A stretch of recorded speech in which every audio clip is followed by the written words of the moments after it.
I've been way too positive recently. Bronny James has had his hand held to a guaranteed NBA contract. He just signed a contract for 4 years, $8 million before playing a single second of Summer League, which is just absurd to me. And before I start this, can I just ask something of y'all? Can we stop pretending that Bronny James is still a high schooler? Stop pretending he's still a kid that needs his hand held. And I'm not even talking about this guaranteed contract thing anymore. I'm just talking about the overall narratives. You can criticize a player. Now that he's in the NBA, he is part of the National Basketball Association. We can't just keep saying he's just a kid. LeBron James Sr., that is, will just say he's just a kid. No, this is his job now. You know how many number 1, number 2, number 3 overall picks get criticized? I mean, like months before draft night. So let's just cut the crap. Okay, let's stop being soft. He is an adult. Let's talk to him that way. Let's grow up. First thing I want to say before I get too negative is congratulations. I mean, Bronny has worked his butt off. He got drafted. I do believe in him long term. I think he can be a really good defender off the bench. He's shown the ability to pass. He's shown some ability to create, to shoot. He's shown flashes, not as many as a lot of other players that I think might be better in this draft class, but he has shown flashes and he's worked his butt off, and this isn't really his fault. But I will emphasize, I believe in him long term. But right now, it seems like the media has more expectations for him than the 17th overall pick the Lakers selected in Dalton Connect, which I think is crazy. I mean, if the Los Angeles Lakers are even half serious about winning some games next year, which they should be, they have the greatest player of all time on their team, they don't have their draft pick next year, Bronny James should not be touching the court. He shouldn't even be playing a minute. I'm just going to be honest. You're looking at the depth chart right now, and I will go more into detail about that later in the video. He should be the very last man on the roster to get NBA minutes. He should be spending the whole year in the G League, and I'll give some examples of players who did spend the whole first year of their career in the G League, and they turned out amazing. He is a 19-year-old project. I mean, he would have to absolutely really impress me in Summer League for me to say, hey, this guy should be getting minutes from day one. No, there is no excuse for him to be getting minutes from day one. You have Gabe Vincent, and I'll get into it, but it's just, no, we need to lower the expectations. But Bronny not being in the rotation isn't even a guarantee because the Lakers have made 0 other offseason moves. They've re-signed LeBron, they've signed Dalton Connect, and they've already given Bronny a guaranteed contract when he's a pick in the 50s at 19 years old. I don't even want to get into it. I mean, I just don't get it. And let me repeat what I've said. I believe in him long term. I think he will be a good bench player in a couple years, but not this year.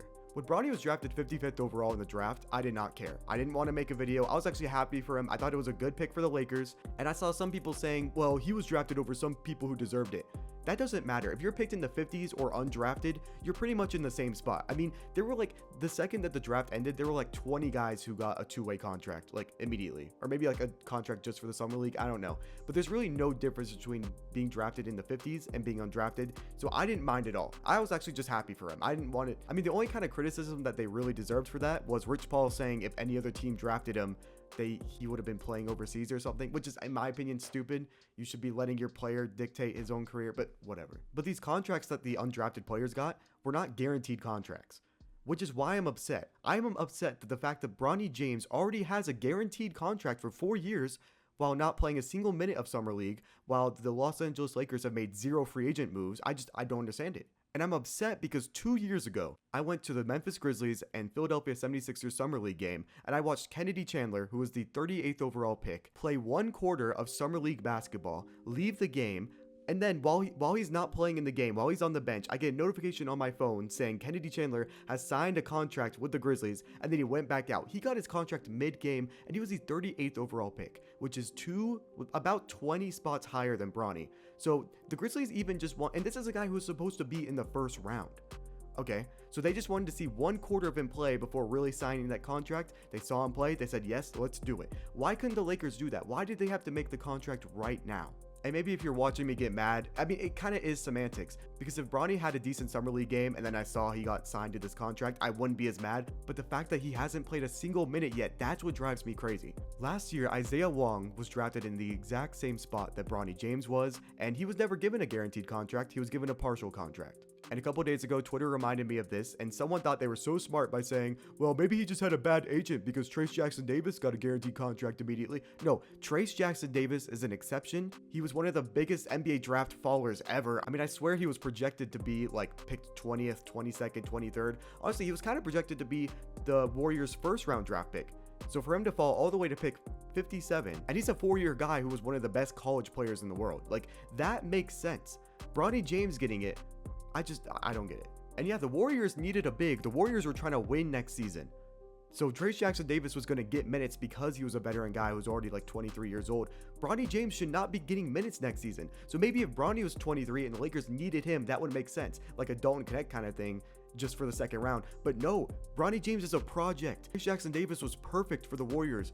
Name one reason Bronny James is perfect for the Warriors outside of just making LeBron happy, which I guess maybe is enough, but that's my entire point. I just believe that right now during free agency, Bronny James took the job of someone who deserved it more. Took the job of a veteran who probably could have actually contributed to winning for this roster. Because as of recording this, the Lakers have not made a single signing. They have not picked up a single player. They signed Connect, they signed Bronny, and they re-signed LeBron, and that's all they've done. So yeah, Bronny James should be spending every single second next year in the G League. I mean, that's what Jalen Hood-Schifino did, except when the Lakers got hurt and he kind of moved up in the depth chart and played garbage minutes. And Jalen Hood-Schifino shot 32% true shooting from the field, which is ridiculously bad. But yet he's still probably 5 times the player that Bronny is right now, and that's fine. Your rookie season should not be a dictation of how your whole career is going to go. In fact, it never is. But that's not an excuse to let a 19-year-old ruin your season. The Lakers aren't some guaranteed playoff team that can afford to do this. Like seriously, if Bronny James is getting more than 10 minutes a night next season consistently, the Lakers are not a playoff team. I'm sorry. And a team with the greatest player of all time and, they don't have their draft pick next season just cannot afford that. And I understand the nepotism is very much alive in the NBA, just not with the players, and it's mostly with the front office. Like the Atlanta Hawks owner hired his 27-year-old son with very little experience to run a whole NBA team. But the reason I don't talk about it is, one, I enjoy basketball. I'm going to talk about basketball, not what goes on in management. And also, I don't know what goes on in management. I could call out nepotism, but we don't know exactly what was the owner's decision, the owner's son, the GM, the president of basketball operations, the coach, the whatever. We don't know what's going on. So for people thinking that calling out Bronny is being inconsistent, no, I just don't want to talk about them. And quite frankly, I just want to get this off my chest. I don't even really want to talk about Bronny. All right, on the screen, I have the Lakers depth chart. I think the starting guards should be D'Angelo Russell and Austin Reeves. Backup guards, Max Christie, Gabe Vincent. The third string guy should be Jalen Hood-Schifino. And very fourth is Bronny James right now. Now, if a bunch of injuries happen, yes, I think Bronny maybe should get some minutes. But if this exact rotation of guards doesn't happen, I'm going to be pretty mad. Actually, I'm going to be happy. I'm a Hawks fan and I want the Lakers to lose. So you know what? I want Bronny James getting minutes next season. I believe in him. But in all seriousness, this could change, but Bronny James would have to really impress me in the Summer League for me to say he should be getting minutes over Hood-Schifino or over Christie. And as I am recording this, I just saw news that Taurean Prince is going to be signing with the Bucks, a 40% three-point shooter who was asked to guard the best opposing player every single night. You lost him, but you're going to bring in Bronny James. Like, it's just crazy to me. Bronny James could have been a two-way contract. That's fine. He's a second-round pick. They're supposed to be like that. Let him prove himself in the G League. If I was a Lakers fan, I would be so mad. Luckily, I'm not, so I'm not actually that mad. Not that I'm acting that I'm mad, but I can just see the perspective of Lakers fans. Like, I believe in Bronny James overall. I wish he would have stayed another year at USC. Actually, you know what? Scratch that. I don't care about that. I just want him to be in the G League the whole next season. We saw it. I'm a Hawks fan. I'm going to point it out. Jalen Johnson, his whole rookie season, he spent in the G League. He barely played at all for the Hawks, even when it was garbage time. And because of this, he was able to really transform his game and create new skills. When you're playing, like let's say Bronny's on the Lakers and he's getting real minutes, he's just going to be a spot-up shooter that defends. And it's just going to be hard for him to grow his game. I mean, if you're in the G League, you can try new things. You can fail in the G League because it really doesn't matter. You're just trying to develop your skills. In the NBA, if you have 5 bad shooting games in a row, you're out of the rotation. You're just sitting there on the bench. I mean, look at AJ Griffin. He was looked at as a steal 2 years ago at pick 15, had an amazing rookie season, and then in his second season, he's been dealing with some personal problems with his dad and stuff, had like 5 bad games, and then he just lost his spot in the rotation for the rest of the year. And just a couple weeks ago, he was traded for a mid-second round pick, which is ridiculous. He went from a steal at 15 trade 2 years ago, traded for a second round pick. That's how fast it can go. That's how bad, that's just business though. And Bronny James should not have had to rely on business. And being drafted that high is really important. I mean, look at Killian Hayes. He was able to keep his starting spot for 4 years straight, even though he was probably the most inefficient basketball scorer in modern NBA history. I don't even think that's a joke. But just because he was picked 7th overall in the draft, he's been given that benefit of the doubt up until now. James Wiseman got a second contract like immediately into free agency, and he's just terrible. I was actually in the middle of making a video on James Wiseman and how the Pacers can revive his career until I stopped halfway through because I realized, no, this can't happen. James Wiseman is actually that bad.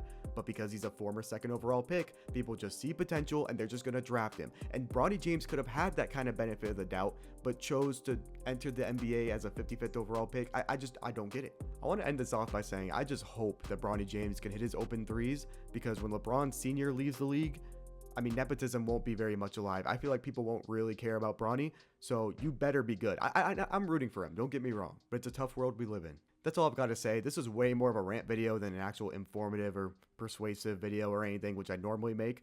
But if you want to see more videos like this, hit the like button, please. If you want to see more of me, subscribe, and then comment what I should be doing next, what you liked about the video, what you didn't, and it would really help. I am trying to make videos all summer, so it would help. Thank you.